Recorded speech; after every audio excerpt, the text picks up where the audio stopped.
Hi there. My name is Rob Collins, and I am an English teacher at Greenup County High School. I'm also a Google for Education certified trainer. And I'm here today to talk to you a little bit about how to approach teaching equity um, and privilege to students in your classroom. I know that at this point in our nation, there is a lot of discussion around equity in the classroom. There's a lot of discussion around race and around privilege. And there are protests going on around the nation. And there are moves being made within our state. I know, particularly by Lieutenant Governor Jacqueline Coleman, to kind of address some issues concerning race and privilege in our schools and our teachers and our students. So this lesson is one that I've been teaching for a couple of years now, and I've been presenting for a couple of years. And I thought it might be helpful for me to kind of present it to others. So I'm just going to run you through the kind of presentation I give with this and kind of the way I would approach this presentation with students. And of course, at the end, you can contact me at any time.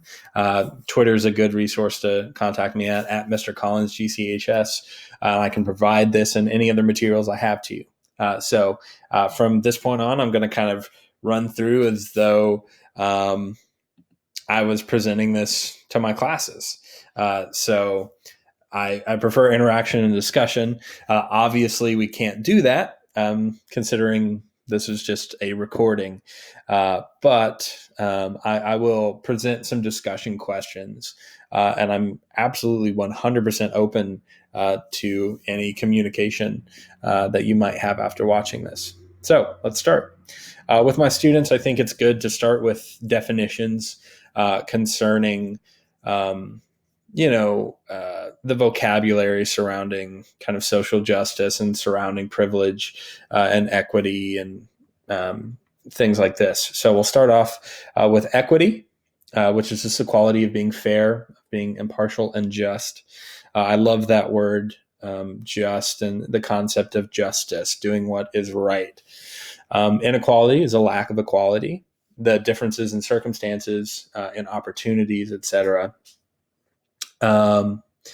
Privilege is a special right, advantage, or immunity that's available only to a particular person or a group. I think it's important to emphasize that idea of immunity with students, that there are certain privileges that maybe it's not something that you get necessarily, but perhaps it's something that you are spared from.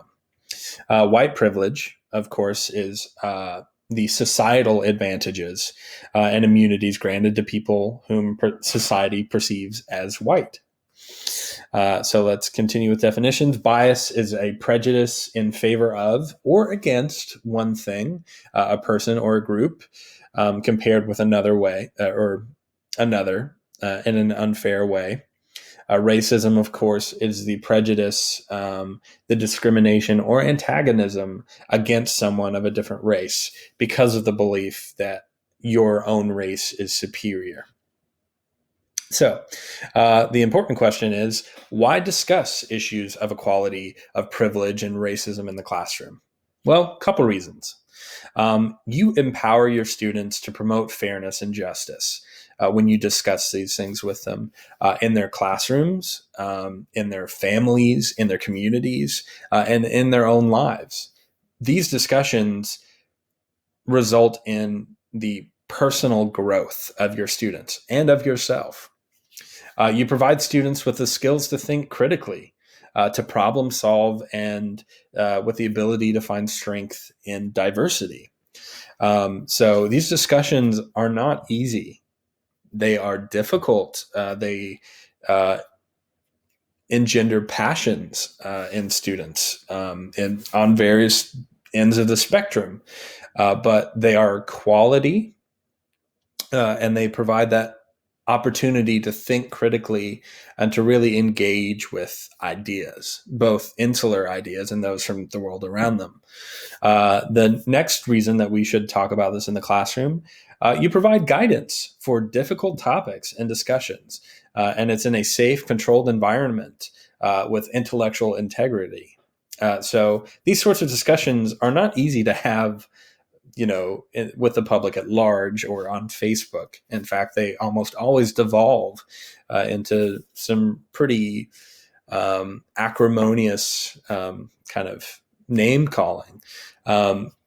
That doesn't happen in the classroom, and you have the opportunity to guide your students through these issues with integrity, with care for the student, their ideas, and for their interactions with others. So I think it's incredibly important that we meet the moment, especially right now. This has been neglected for far too long, and now we can meet that moment and really provide these opportunities to students. So before I continue talking anymore, I'm going to play this video from Miss Toni Morrison. She is, of course, well, rest her soul. She passed just this past summer, but she is a fantastic author, thinker, educator, and her discussion of racism that I'm about to show you really kind of shows the importance of white people, white educators, white society in general, the importance of us dismantling racism. So here we go. Yes, I do, Charlie, but let me tell you, that's the wrong question. Okay, what's the right question? How do you feel? Not you, Charlie Rose, right. But don't you understand that the people who do this thing, who practice racism, right. are bereft? There is something distorted about the psyche. It's a huge waste, and it's a corruption and a distortion. It's a profound neurosis that nobody examines for what it is. It feels crazy. It is crazy. And it has just as much of a deleterious effect on white people, and possibly equal as it does black people. I always knew that I had the moral high ground all my life. I always thought those people who said I couldn't come in the drugstore and I had to sit in these funny places, I couldn't go in the bar. Superior to them I from did. day one. And I thought they knew that I knew that they were inferior to me morally. I always thought that. And my parents always thought that. You said your father was racist because he always felt like he was superior. That's right. He always felt superior. And that was a form, of defensive racism.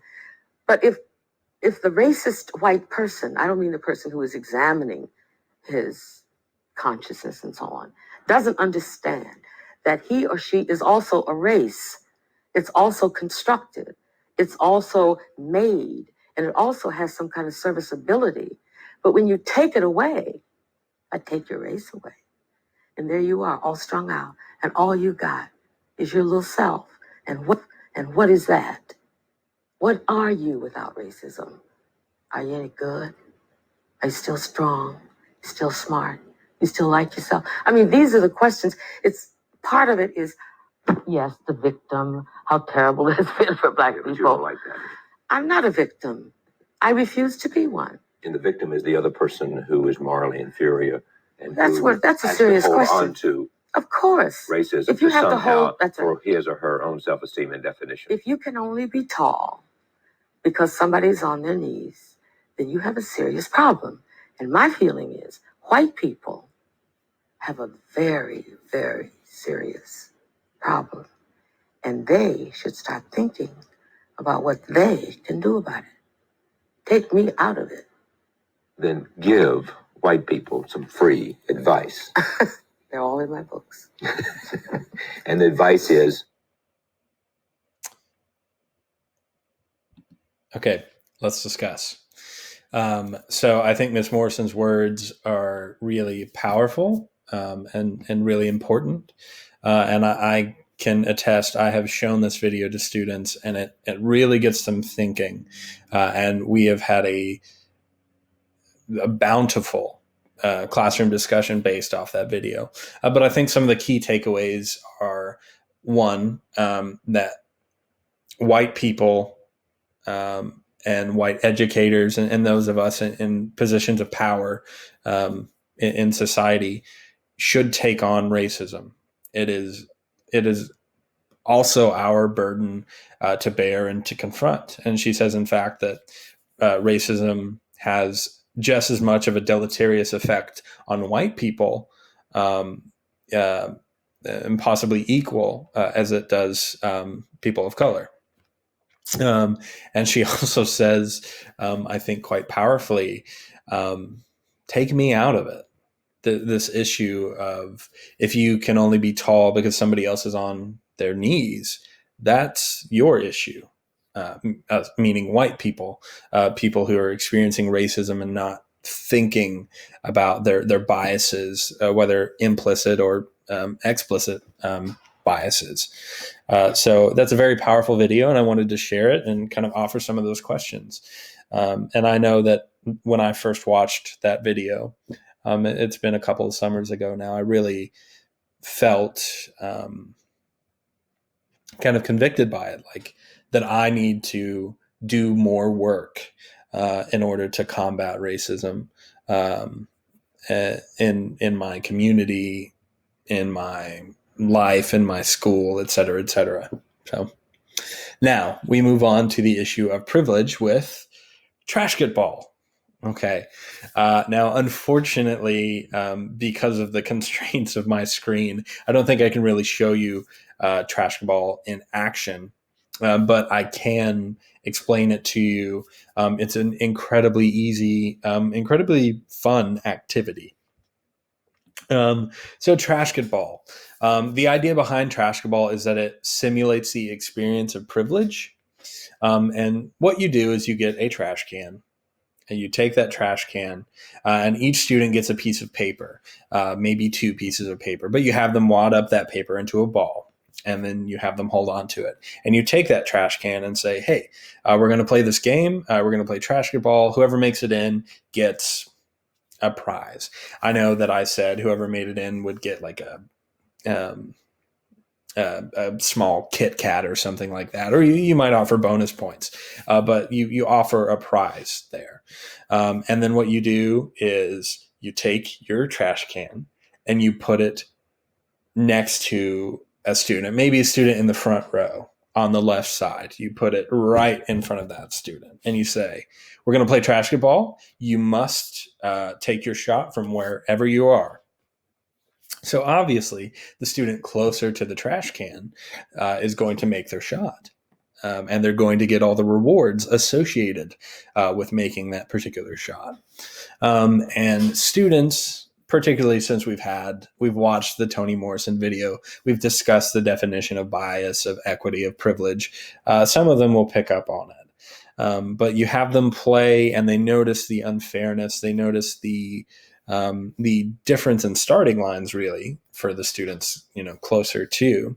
And if you wanted to be a little bit more, hit the nail on the head, some students, I even said, like, you get an extra sheet of paper in addition to being right there. So after we play the game and the cogs and wheels in their brains are turning, you really ask the question of, okay, so we just played Trashketball. What was the purpose of that? And of course they'll spitball it. And then you can say, how did that simulate the experience of privilege, of having unfair advantages, unfair immunities, and rights? Then you can ask them, can we think of specific examples of advantages or disadvantage that would cause one to have the experiences of our game of Trashketball only in real life?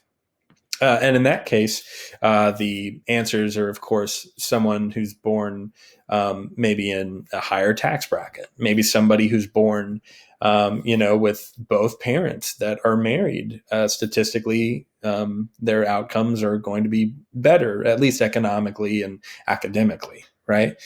So you can discuss all these things.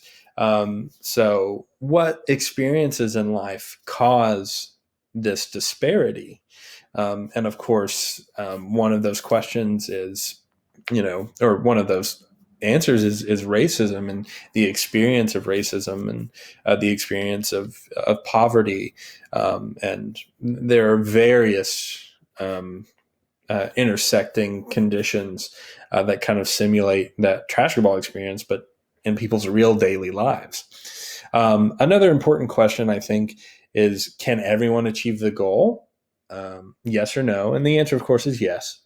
Any student there could have made the goal. It was just easier for others. And then we talk about why is this an important question?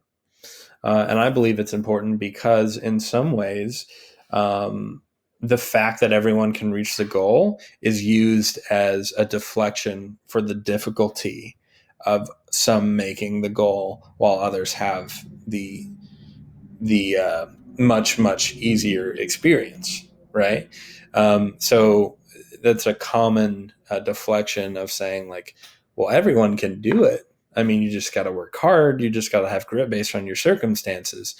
And while perhaps that's true, it kind of denies the unfairness and the difficulty and the in some ways insurmountableness of overcoming that mountain.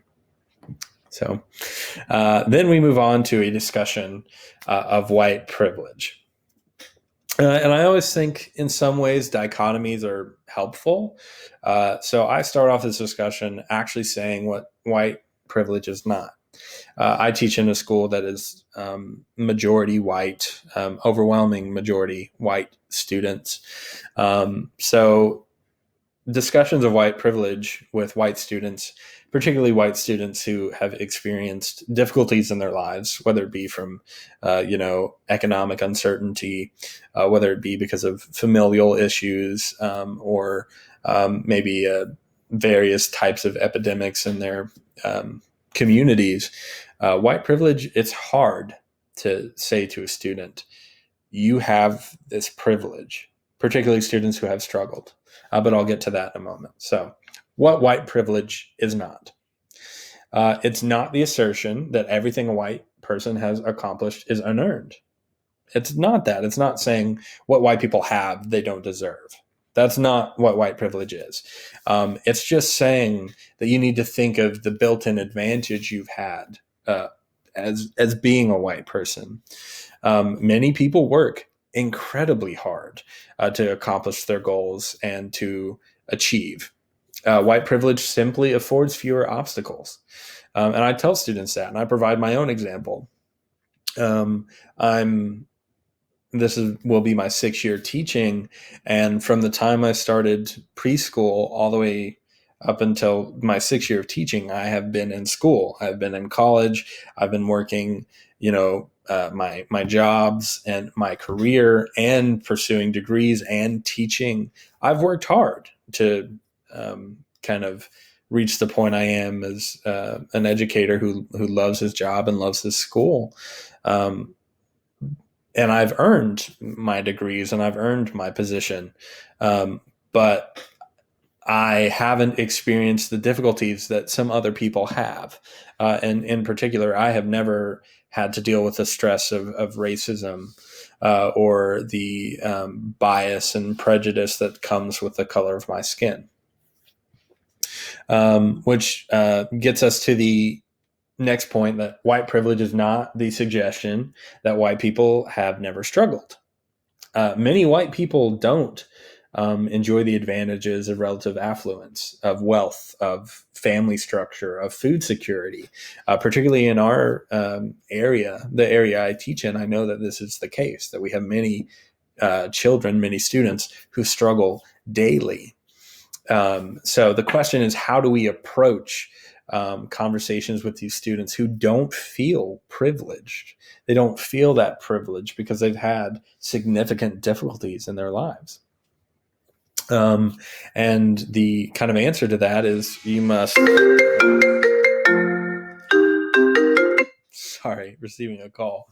The answer to that is that you must approach it with care for those students and with the desire to be fair and to be just and to promote that justice in your students, and let them know that yes, you've struggled, you've experienced difficulty. This is one particular disadvantage you have not had that many people do, that many people of color face every single day. And now we could even discuss the current events going on in our nation. Okay, white privilege continued. White privilege is the power of normal. So the idea of flesh-colored Band-Aids that match a white person's skin, and the choice of not being defined by race. White people often don't think about the fact that they are raced individuals, that they have race, and that changes their experience of the world. We have fewer harmful stereotypes, and certainly a lack of institutionalized barriers. So white privilege extends the starting line for those who are perceived as white unfairly. It's not something white people have earned, and it's not something white people should have. Privilege is invisible, at least at first. That's a really important point. You don't recognize privilege until somebody calls it out, until you say, well, look at all these examples of ways that you haven't struggled, of ways that you've been immune from struggles and institutionalized barriers that many people of color are not immune from, and have unfortunately not been spared the difficulty of racism, the brutal difficulty, the brutal demoralizing effects of racism. Okay, so an example of white privilege in action. This is a study from Arizona State University. I'll give you the basic rundown of the privilege, and then we can discuss. Researchers in this study organized pairs of different applicants, including black men, black women, Hispanic men, Hispanic women, white men, and white women. Each pair included one person with a criminal record and one without. All pairs sent applications for the same jobs, and all skills and qualifications on the resumes were matched. So the study sent out 6,000 resumes, and there were actually 60 in-person interviews of these pairs of applicants. And the results were quite demoralizing, I think, and really light a fire to fight racism and inequity. So here are the key findings. Both black and Hispanic men were less likely to receive a positive response from employers. That included a call back or an email for an interview or with a job offer compared with white men. And so white men were more likely to receive these positive responses than both black and Hispanic men. Men with criminal records were more likely than women with criminal records to receive a negative response from employers. So that kind of points to gender stereotypes about violence and things like that. And this was quite surprising to me. Maybe not surprising is not the right word, but it was unfortunate. White men with a criminal record had more positive responses than black men with no criminal record. And if I remember the study correctly, the criminal record was something, I think it was drug related, like possession with intent to sell. But that shows you that white men that did have this criminal record were called back or emailed back or received that job offer more often than black men that did not have this criminal record. And I know there's a large stigma of criminalization in this country, but that shows a disparity in, I suppose, job opportunities and some barriers there.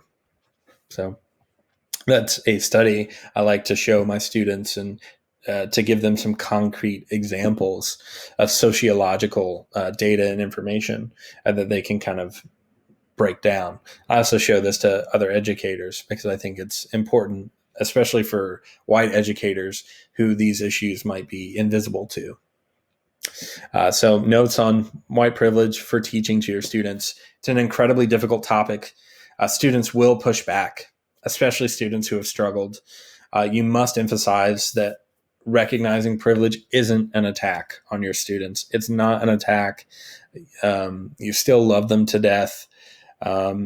It's just that we're dismantling unfair and unearned privilege in order to reach equality and justice. With anyone else, for your students, if a stranger was to come in and say, you are privileged, you have unearned advantages, students would likely clam up at that assertion, particularly those who don't feel privileged. But the incredible power of being an educator is that you love your students and they very likely love you back. You have a strong relationship, a strong bond.